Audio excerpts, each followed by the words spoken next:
Hatimaye hii leo Sheita Baba Kaila ametangazwa kuwa meya haistahiki.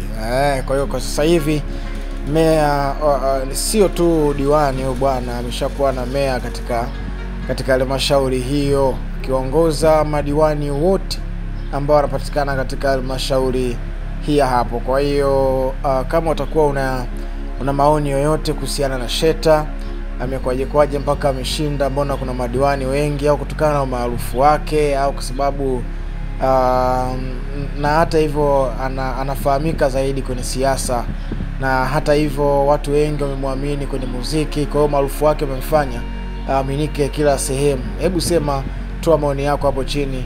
Mbali na kushinda huyu bwana Sheita Baba Kaila udiwani, leo ameshinda na kutangazwa kuwa meya wa mji. Bana, usisahau kucomment, kushare, kusubscribe.